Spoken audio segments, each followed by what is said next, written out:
Hindi kayo mabibitin sa part 18.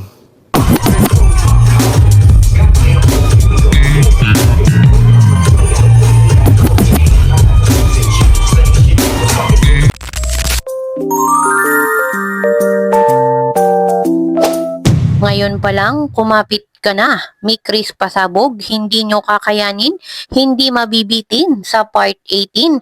Ano-ano ang magiging kaganapan, ating silipin at pag-usapan ngayong araw.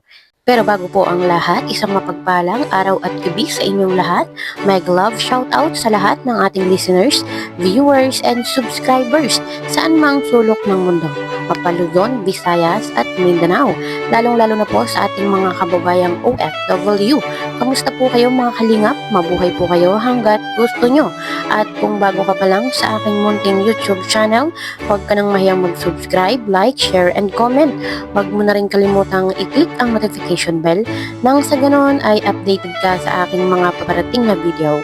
At syempre, patuloy po nating suportahan sina Kalingap Rab at ang ating ama ng Kalingap, ang nag-iisang founder, si Kuya Val Santos Matubang. Kung maaari po ay no skip ads nang sa ganon ay mas marami pa tayong malingap na nangangailangan. At konting paunawa po kung maaari ay tapusin niyo muna ang kabuuang video nang sa ganon ay akma ang inyong mga komento. Kailan ang episode 18?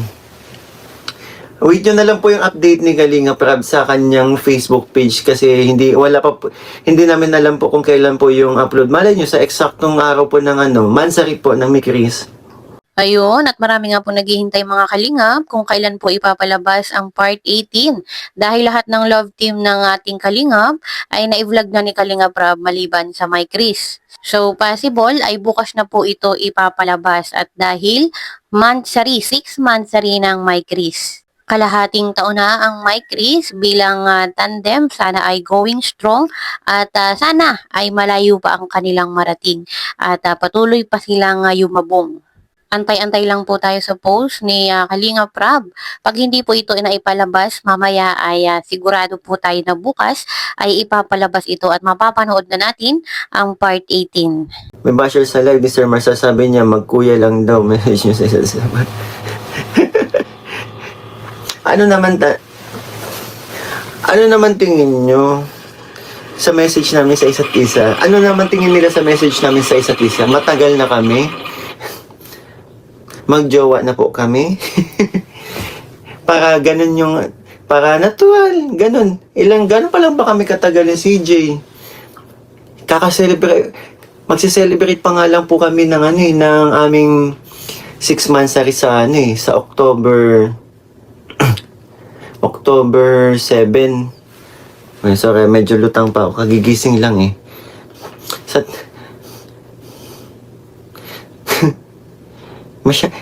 Siguro masyadong nabitin lang yun sa namin, sa message namin sa isa't isa. 'Di ba? Ayun, alam naman po natin mga kalingap na lahat po ng love team ay nagbigay ng message. So yung iba ay nabitin, yung iba ay nakulangan sa mensahe ng My Chris sa isa't isa. Siguro ay hindi po na-meet ng iba yung expectation at yun pong gusto nilang marinig mula sa My Chris. Kaya po siguro yung talagang iba ay na-disappoint. Para sa akin mga kalingap ay tama lang, sapat lang yung naibigay na mensahe ng bawat isa sa kanila, lalo na po sa My Chris. Alam naman po natin ang My Chris ay bago pa lamang. Kumbaga ay magsi 6 monthsary pa nga lang po bukas. Kumbaga hindi po katulad ng EDC, ng Jomcarl na talagang malalim na yung pinagsamahan. Katulad po mga kalingap ng EDC, meron na silang usapan na sana ay mahintay ang isa at ang Jomcarl ay meron ng pahalik.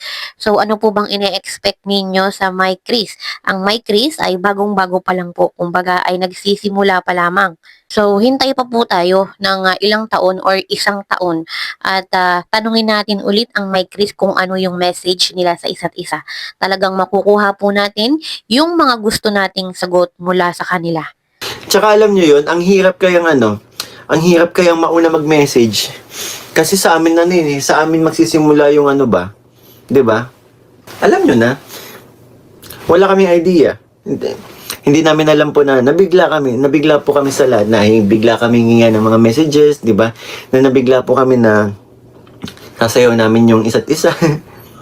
Pero yun, kagustuhan po namin yun. Para sa akin, ganda ng message ni CJ at Mikoy sa isa't isa.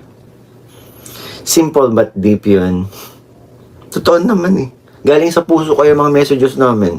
Happy 6 months sa Mikoy and honey mo CJ. Naghahanda na si Sir Marcel magiging pare. Naghahanda na rin magiging ninang kung gugustuhin nyo ng honey mo. Ayun, ayos lang po mga kalingap kung maiksi ang message ng Mike Chris sa isa't isa. Ang mahalaga ay yun pong nilalaman, malalim at maganda yung nilalaman ng mensahe. Napakaganda po ng mensahe ng Mike Chris sa bawat isa kung inyo pong iintindihing mabuti. Sapat lang yung mga bawat salitang kanilang sinabi sa isa't isa sa loob ng 6 na buwan na pagsasama. At yun nga po mga kalingap, alam ko pong marami sa inyo ang curious, ano ba yung makikita, ano ba yung pasabog na malalaman natin sa part 18. Alam naman po natin, kada episode ay marami pong natutuwa. Marami po talaga ang naaaliw na manonood, lalo na po yung ating mga OFW, yun pong mga stress sa buhay, yun pong may mga pinagdadaanan. At marami din po akong nababasa na pag pinapanood nga daw po nila ang My Chris ay talagang nawawala yung kanilang mga problema.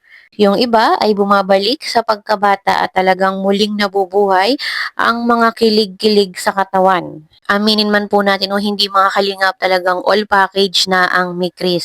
Nandun yung pagpapasaya nila sa tao, nandun na po yung kilig, yung pagbibigay aliw po talaga sa atin, nandun yung kulitan, hindi nawawala yung asaran.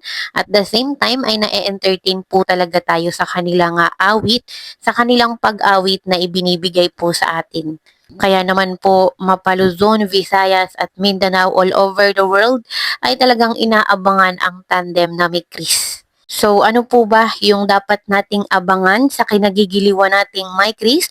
Narito po, panoorin po natin. Kasi 'di ba, nung part 17, masyado kayo nabitin.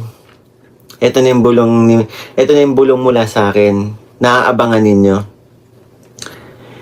Hindi kayo mabibitin sa part 18. Saan hindi kayo mabibitin? Sa mga eksena. Ito na lang, in short, kung ano po yung minahal niyo sa My Chris, nagbabalik po. Okay?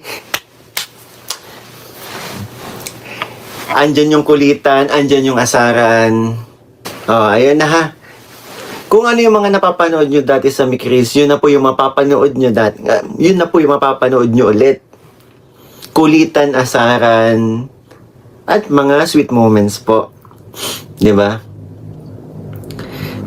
Sabi ko sa inyo, babawi kami.